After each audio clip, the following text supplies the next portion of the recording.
साथ में सृष्टि मिश्रा। चलिए शुरुआत करते हैं बुलेटिन की। अमेरिका और ईरान के बीच बढ़ते तनाव का असर अब सिर्फ मिडिल ईस्ट तक सीमित नहीं है, बल्कि इसका सीधा और साफ असर ऊर्जा सुरक्षा और आम लोगों की जेब पर दर्शकों पड़ सकता है।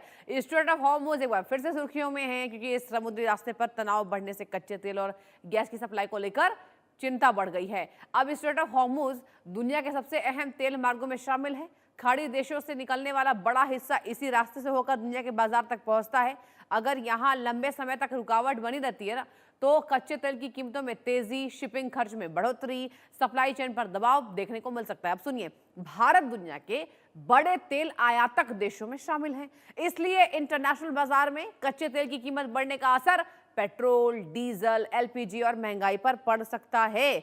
हालांकि भारत ने हाल के वर्षों में अपने तेल आयात के स्रोतों में विविधता बढ़ाई है और कहा है कि डिपेंडेंसी एक देश से हमारी नहीं है, और सरकार लगातार ऊर्जा भंडार और सप्लाई व्यवस्था पर नजर बनाई हुई है। सबसे बड़ी देखिए टेंशन क्या है, वो भी समझिए।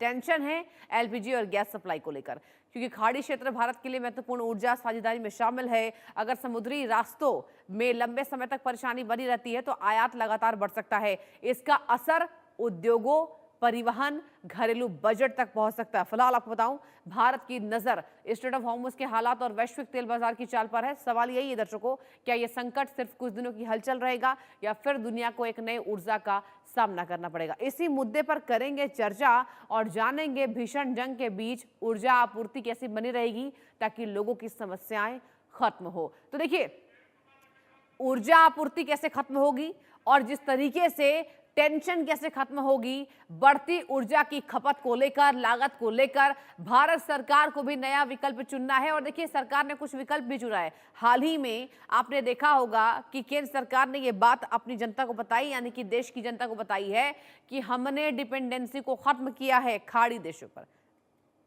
और अब देखिए, सबसे ज्यादा प्रभाव कहां पड़ा दर्शकों?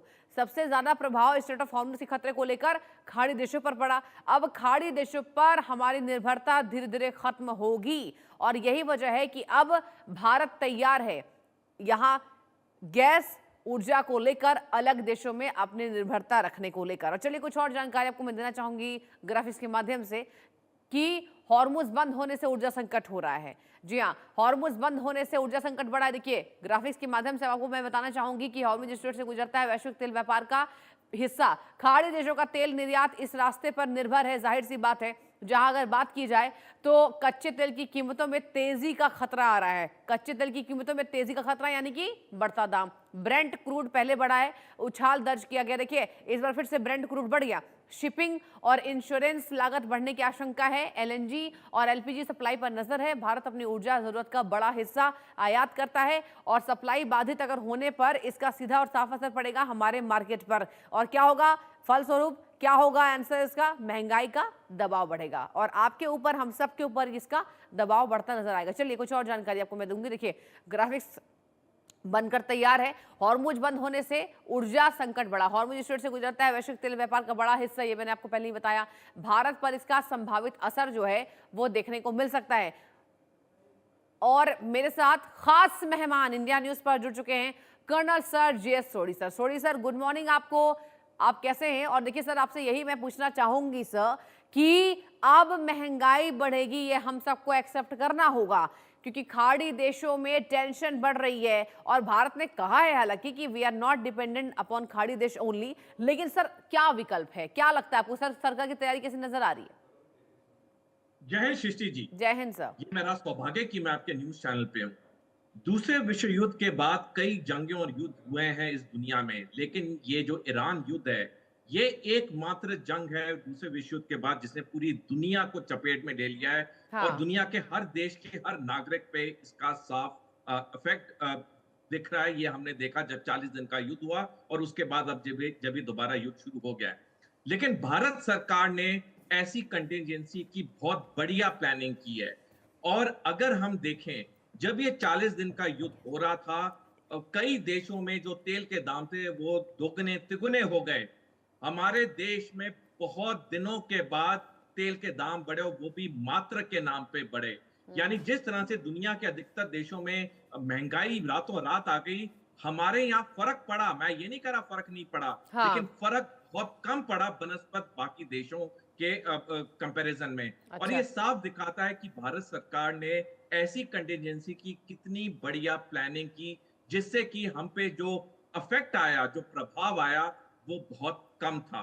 और जैसे आपने अभी ओपनिंग ग्राफिक में शिची जी बिल्कुल सही कहा कि भारत सरकार अ, आगे और भी एहतियात कदम ले रही है। जैसे अलग अलग देशों से हम तेल ले रहे हैं, हम सिर्फ मिडल ईस्ट पे निर्भर नहीं है, जहां पे युद्ध से पहले 47% हमारी एनर्जी आती थी, अब हम अलग अलग देशों से ले रहे हैं। लेकिन मैं दर्शकों को, नागरिकों को एक बात बताना चाहूंगा। जब हाँ। दुनिया में इतना बड़ा युद्ध हो रहा है और बड़े बड़े देशों में कितना प्रभाव पड़ा है और हमारे देश में बहुत कम प्रभाव पड़ा है, तो थोड़ी महंगाई तो आएगी, लेकिन हमें इस वक्त सरकार के साथ पूरी तरह रहना चाहिए, क्योंकि इसमें जो लड़ने वाले पक्ष हैं वो अमेरिका, इजराइल और ईरान है। और जब ये लड़ रहे हैं तो दुनिया पे फर्क आएगा, लेकिन हमें पूरा भरोसा अपनी सरकार पे होना चाहिए, जी। अपने नियमों पे होना चाहिए।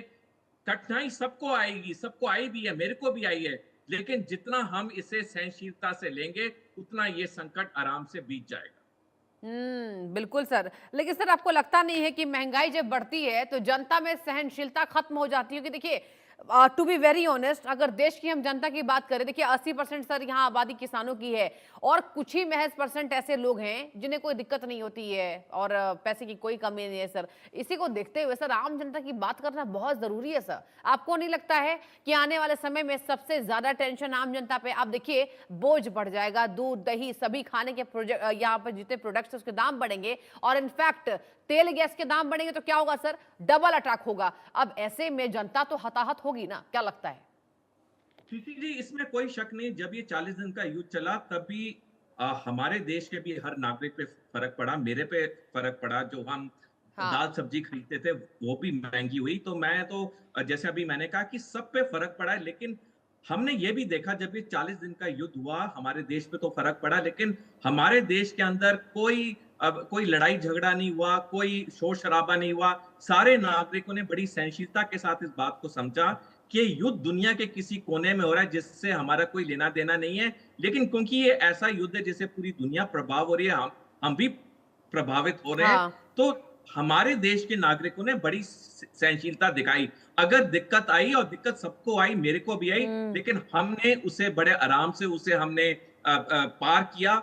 और जब ये युद्ध खत्म हुआ, कुछ हफ्तों के लिए चीजें सामान्य हुई, हमने देखा कि तब भी बिल्कुल नॉर्मल चला और अब ये जंग दोबारा शुरू हो गई है। तो डेफिनेटली प्रभाव तो आएगा। अभी कल ही हूती ने बोला है कि हम बाबल मंदेब को भी बंद कर देंगे, उससे और दुनिया पे संकट आएगा, आर्थिक संकट आएगा। बड़ी अच्छी तो बात से आपने कही। मैं एक बार चाहूंगी, एक बार हम लोग एक बार ताजा घटनाक्रम का जिक्र कर लेते हैं। बाब अल मंदेब सर, आपको बेहतर जानकारी होगी क्योंकि आप डिफेंस एक्सपर्ट रहे हैं। सर ये बताइए, बाब अल मंदेब के बंद होने से कितनी जल्दी फर्क इसका पड़ेगा, असर पड़ेगा, गहरा असर होगा सर? कृषि जी, जो स्ट्रेट ऑफ हॉर्मूज है, उससे 20% दुनिया की एनर्जी या तेल आता है। हाँ। और जो बबल मंदेब है, उससे 8% एनर्जी आती है। यानी ठीक है। दोनों के बंद होने से 28% जो एनर्जी आ रही है दुनिया में, वो बंद हो जाएगी या वो पूरी तरह प्रभावित होगी। यानी तकरीबन 1/3 जो एनर्जी आ रही है वो इन दो स्टेट्स के बंद होने से प्रभावित होगी। तो हाँ। डेफिनेटली जब इतनी बड़ी मात्रा में एनर्जी प्रभावित होगी, तो उसका फर्क तो दुनिया के हर देश पे पड़ेगा, हर देश के हर नागरिक पे पड़ेगा।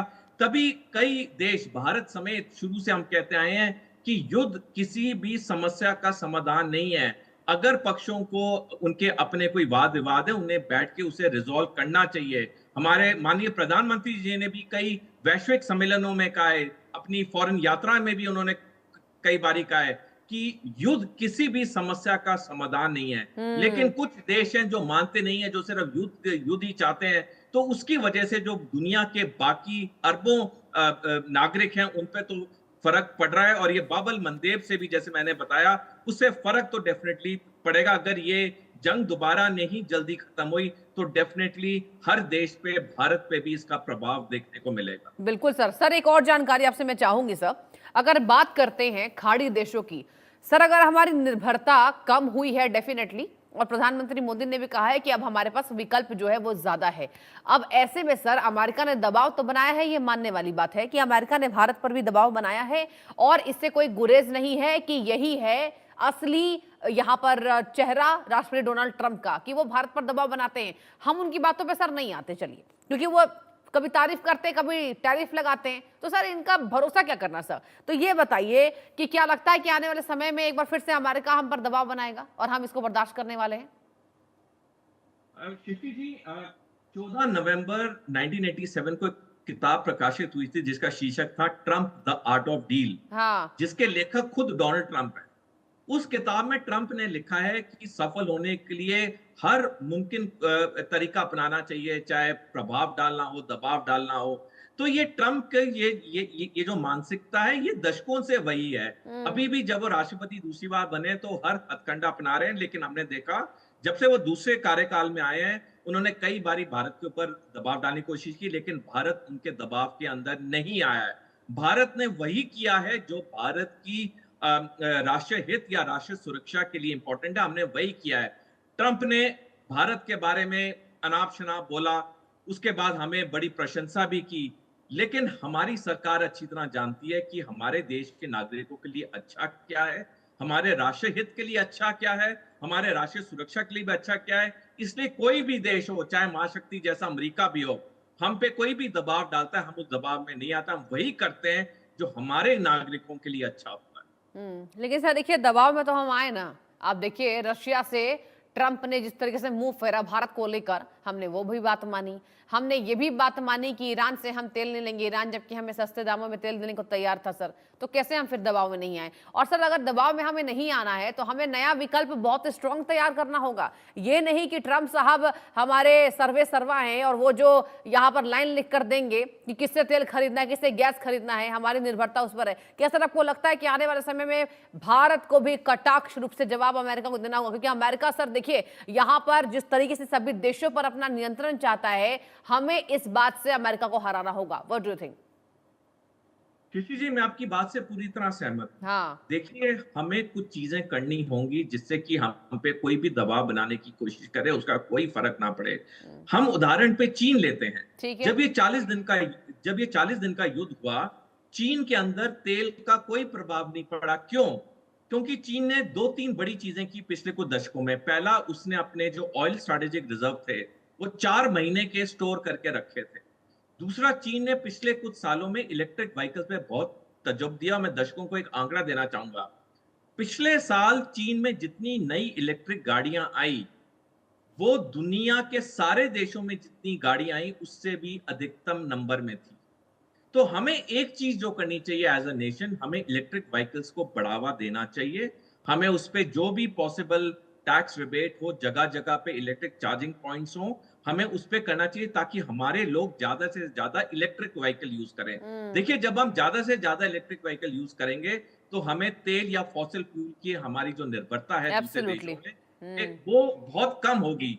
और एक और चीज, हमें स्टोरेज के लिए बहुत ज्यादा चीजें बनानी होंगी। आज की तारीख में हमारे पास तेल के स्टोरेज के लिए सिर्फ 28 दिन का स्टोरेज है और नेचुरल गैस के लिए 7 दिन का स्टोरेज है, जो बहुत कम है। क्योंकि ये जो युद्ध है आजकल के, ये जब चलते हैं तो बहुत लंबे चलते हैं, कुछ नहीं पता होता खत्म कब होंगे। तो अगर हम दो दो चीजें करें, एक स्टोरेज की मात्रा को बढ़ाएं, कैपेसिटी को बढ़ाएं, और दूसरा इलेक्ट्रिक व्हीकल्स को बहुत बढ़ावा दें, हमें आने वाले समय में जितने भी युद्ध हो मिडिल ईस्ट या कहीं पे, हम पे फर्क बहुत कम पड़ेगा। सर बिल्कुल बात सही है सर। और देखिए सबसे बड़ी बात यह है कि अब हमें इलेक्ट्रिक व्हीकल्स पर ध्यान देने की, इसको लेकर बजट तैयार करने की जरूरत है, क्योंकि हम हर बार ये इंतजार नहीं कर सकते हैं कि आगे क्या होगा। सर हम तनाव के लिए क्यों इंतजार करें कि खाड़ी देशों में तनाव ठीक हुआ है या नहीं हुआ है? एक बार फिर से क्या अमेरिका धावा बोलेगा या नहीं बोलेगा? अब देखिए अभी ईरान और अमेरिका का जबरदस्त रिटेलिएशन चल रहा है। अब देखिए कल भी अटैक हुआ, परसों भी अटैक हुआ, लगातार अटैक्स पर अटैक हो रहे हैं। इससे नुकसान तो हमें होगा ना, क्योंकि देखिए हम डेवलपिंग कंट्री हैं, अभी हम पूरी तरीके से डेवलप तो नहीं है, लेकिन हमारी इकोनॉमी बहुत स्ट्रांग है, हमारी अर्थव्यवस्था बहुत स्ट्रांग है। यही वजह है कि हमें सर विकल्प इन देशों को छोड़कर तैयार करना होगा। आपको कौन सा सर वो सबसे बढ़िया देश लग रहा है विकल्प के तौर पर, जिससे हमें तेल और गैस को आयात को लेकर निर्भरता बढ़ानी चाहिए? What do you think? देखिए सृष्टि जी, मैं फिर चीन का उदाहरण दूंगा। चीन ने क्या किया है, किसी भी देश पे 20% से ज्यादा निर्भरता नहीं रखी है तेल के लिए। हमें भी हाँ। किसी एक देश पे ज्यादा निर्भरता नहीं रखनी चाहिए, क्योंकि आजकल के जमाने में कौन सा देश हमारे अगेंस्ट हो जाए, किसके अगेंस्ट हो जाए, कुछ नहीं पता होता। बिकॉज डिप्लोमेटिक रिलेशन आजकल बड़े डायनेमिक हैं, एक हाँ। सेकंड के अंदर चीजें बदल जाती हैं। हम्म। तो हमें 15-20 देशों से तेल लेना चाहिए, ताकि अगर एक के साथ अनबन भी हो जाए, हमारे तेल खरीदने के कैपेसिटी पे या उस पे कोई प्रभाव ना है, जैसे हमारे नागरिकों पे वो सहूलियत मिले, उन पे भी दबाव ना आए। तो डेफिनेटली, और ये चीज अगर हम देखें, तो ये चीज हमने शुरू कर दी। अभी हम अलग अलग देशों से तेल ले रहे हैं, रूस से ले रहे हैं, हम वेनेजुएला से ले रहे हैं। तो डेफिनेटली ये जो चीज है ये हम कर तो रहे हैं, लेकिन जैसे मैंने कहा कि हालांकि मैं मानता हूं कि चीन हमारा दुश्मन देश है, मैंने इस पे किताब भी लिखी है, लेकिन चीन से कुछ चीजें हैं जो हमें सीखनी चाहिए।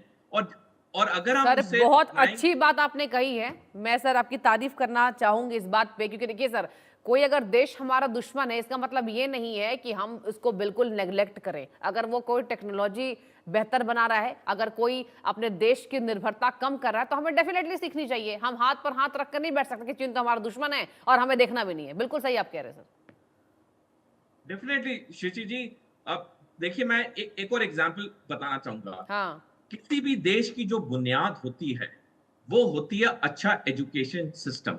एब्सोल्युटली। 1949 में जब चीन की सिविल वॉर खत्म हुई, हाँ। तो उन्होंने जो पहला एम्फेसिस दिया, उन्होंने अपनी स्ट्रॉन्ग एजुकेशन पे दिया, जिसकी वजह से अमेरिका ने 1979 ऑनवर्ड्स उन्हें मैन्युफैक्चरिंग आउटसोर्स कर दी। ठीक है। हमारी जो एजुकेशन सिस्टम है, अगर हम देखें, शताब्दियों पहले हमारे यहाँ और Gurukul sir system, education system को ही बेहतर बनाने के लिए तमाम आवाजें उठ रही है। बहुत बहुत शुक्रिया सोढ़ी सर जुड़ने के लिए और तमाम दर्शकों तक जानकारी साझा करने